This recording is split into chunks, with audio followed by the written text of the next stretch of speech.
Excelentíssimo Senhor Presidente, excelentíssimas Senhoras Deputadas, excelentíssimos Senhores Deputados, excelentíssimos Senhores Secretários Regionais, minhas Senhoras e meus Senhores. Em primeiro lugar, queria agradecer as palavras do Senhor Presidente da Assembleia, em nome de todos os elementos da segunda Comissão, e dizer-lhe que apenas não fizemos mais do que o nosso dever. Tinha pensado numa intervenção minimalista, curtíssima, que não vos maçasse depois de 4 dias de trabalho contínuo. Mas, uma vez mais, decidi trair os meus pensamentos e resolvi dedicar-vos este panegírico. Impõe-se que, passados 8 anos desde que aqui entrei e de que assumi a presidência da segunda Comissão, dedicasse a minha última intervenção de encerramento do debate de orçamento àqueles com quem trabalhei ao longo destes anos. Não sei se haverá outra oportunidade, daí que esta seja tão boa como outra qualquer. E porque tenho tempo suficiente para isso, queria agradecer individualmente a todos os que participaram nestes trabalhos e que se sentam hoje neste plenário. Ao Ricardo Lume, ao Alberto Olim, ao Miguel Brito, ao Carlos Coelho, à Tânia Freitas, à Olga Fernandes, ao Pedro Calaça, à Marina Barbosa, ao Jaime Leandro, ao Paulo Alves, ao Rafael Nunes, à Mafalda Gonçalves, ao Jacinto Serrão, à Sílvia Silva, à Elisa Seixas, ao Elvio Jesus, ao Rui Caetano, ao Sérgio Gonçalves, à Cláudia Postrelo, não, falhei aqui a direção, ao Vítor Freitas, ao Elvio Sousa, ao Higino Teles, ao Walter Correia, ao Guido Gonçalves, é a emoção a tomar conta de mim, à Cláudia Postrelo, ao Nuno Maciel, ao Bernardo Caldeira, ao Carlos Fernandes, à Cláudia Gomes, ao Rui Marques, ao Rafael Carvalho, ao Gualberto Fernandes, à Ana Monteiro, à Conceição Pereira, ao Bruno Melim, à Rubina Leal, ao Adolfo Brazão, à Sónia Silva, ao Brício Araújo, ao Lopes da Fonseca, ao Zé Prada, à Clara Tiago, à Sofia Canha, ao Zé Manuel Rodrigues e, finalmente, ao maior responsável por eu estar metido nestas coisas, o Jaime Filipe.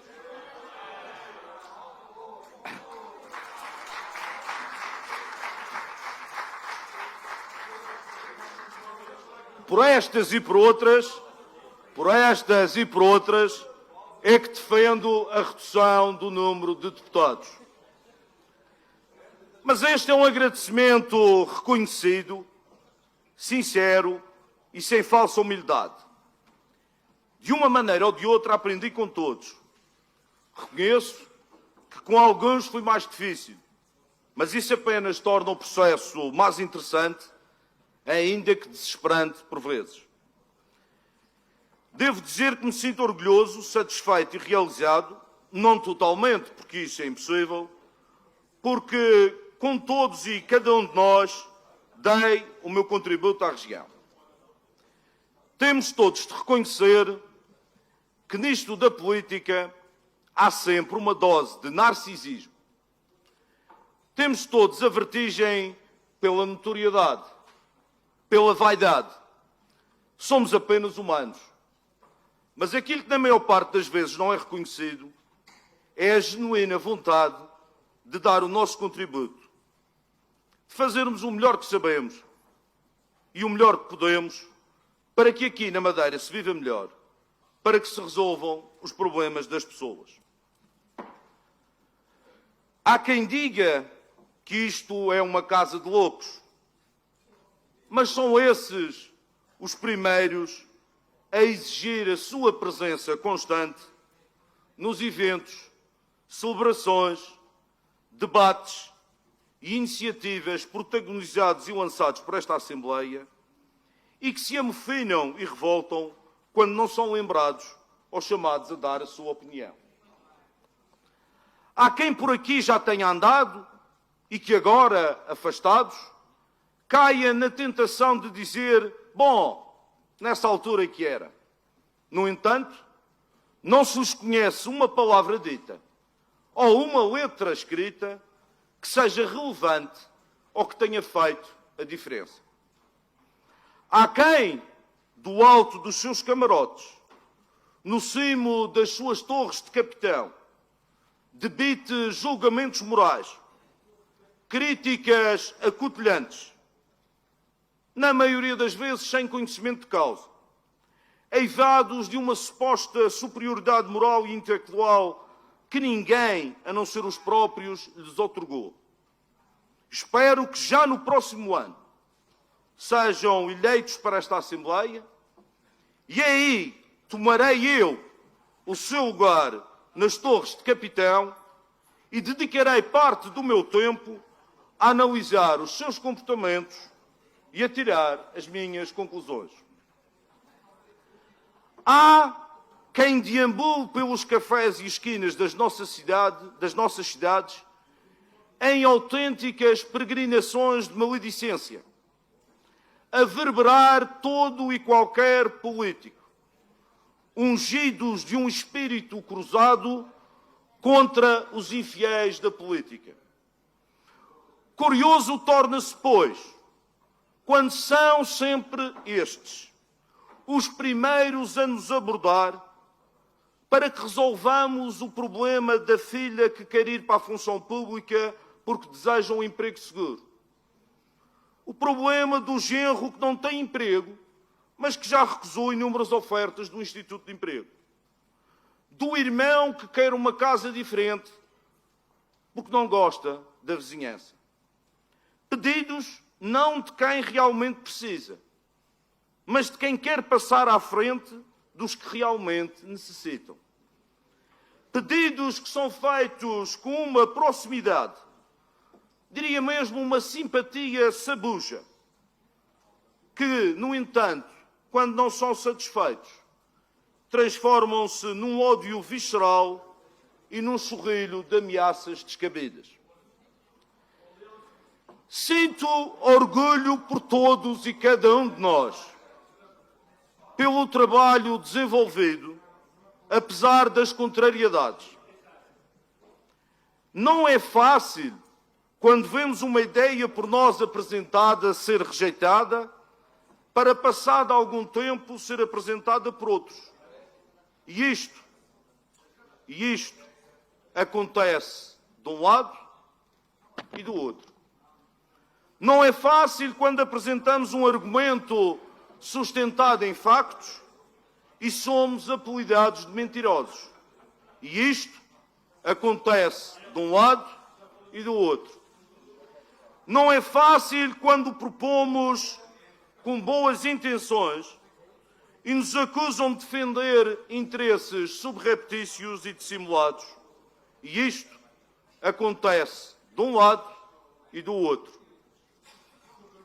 Não é fácil quando, perante a falta de argumentos, se recorre a ataques pessoais. E isto acontece de um lado e do outro. Não é fácil quando nos tornamos alvos de invejas mesquinhas, de vidas pequenas e frustradas, de traumas passados, porque estamos expostos e à mercê de tudo e qualquer falhado preguiçoso. E isto acontece de um lado e do outro. Não há aqui qualquer comiseração ou vitimização.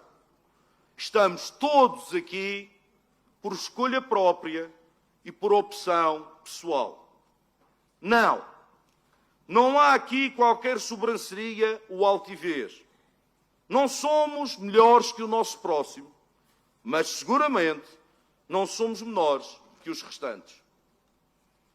Por definição, qualquer Parlamento é a representação da sociedade da qual emana. Somos a fotografia resumida daqueles que representamos. Se somos bons ou maus, se somos mais ou menos respeitáveis, se falamos mais alto ou mais baixo, se somos mais ou menos inteligentes, mais ou menos trabalhadores, mais ou menos produtivos, somos sempre aquilo que é a sociedade que nos elegeu, na sua superioridade, na sua mediocridade, nas suas qualidades, nos seus defeitos, nas suas virtudes e nos seus pecados. Nem mais, nem menos. Por isso, só podemos estar orgulhosos, satisfeitos e realizados. No ocaso do nosso mandato, só interessa estarmos bem com a nossa consciência, reconhecendo as nossas incapacidades, os nossos momentos menos felizes, as nossas faltas, as nossas deficiências, mas, acima de tudo, valorizando o nosso trabalho, os nossos contributos, a nossa dedicação e a nossa entrega. Jamais nos esqueçamos que, se não tivermos respeito por nós próprios, não podemos esperar que nos respeitem. Quanto ao trabalho desta semana, queria deixar algumas palavras de reconhecimento e agradecimento, sem qualquer ordem de importância ou prioridade.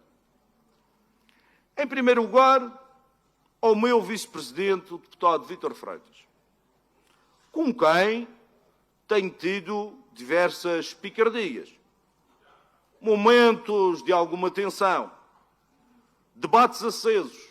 Veja-se, por exemplo, hoje chamou-me de vassalo. Tudo verdade.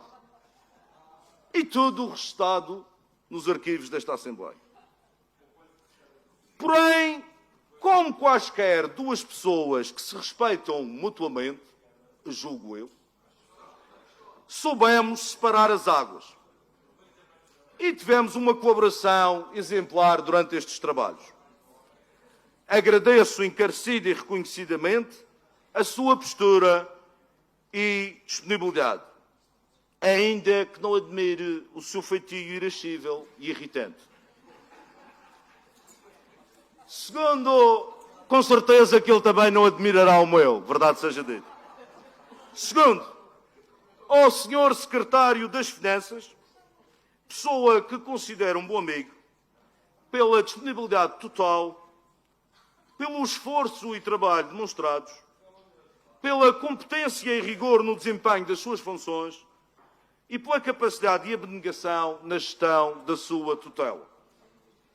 Terceiro, a todos os funcionários desta Assembleia pelo trabalho e colaboração. Quarto, a todos os membros da comunicação social pela transmissão de tudo aquilo que se passou aqui. Quinto, a todos os membros do Governo pela disponibilidade no esclarecimento das dúvidas e questões levantadas pelos membros deste Parlamento. Sexto, e finalmente, a todos os deputados pela participação ativa, dedicada e diligente. Perdoem-me este momento intimista e muito pessoal. Seria expectável, reconheço, que viesse a esta tribuna vilipendiar a oposição, cuspir labaredas sobre a postura dos meus adversários, açoitar violentamente aqueles que comigo não concordam, cantar loas à proposta de orçamento. Poderia tê-lo feito. Teria sido mais fácil. Confesso até ter uma certa apetência para esse registro e, modéstia à parte, julgo fazê-lo de forma irrepreensível. Achei que não valia a pena. Deixo isso para quem nos ouviu e ouve. Cada qual tirará as suas conclusões acerca dos méritos e deméritos da proposta agora aprovada. Fizemos o nosso trabalho, realçamos o que tinha de ser realçado, propusemos tudo aquilo que deveria ter sido alterado e mantido, ganhou a democracia. Todos falaram e, no fim, a decisão foi tomada. E em democracia, a decisão da maioria é sempre a melhor decisão. E caso tal não se verifique, em futuras oportunidades, outras maiorias se formarão e decidirão. Quem com esta postura souber conviver, pode estar certo da justeza da sua posição. Quanto a este orçamento, já ouvi algumas vozes a reclamar uma posição sobre este orçamento, o tempo deixou de ser de falar. O tempo agora é de fazer. Bem-aja a todos, muito obrigado, bom Natal a cada um e respectivas famílias, com muita saúde e felicidades. Muito obrigado.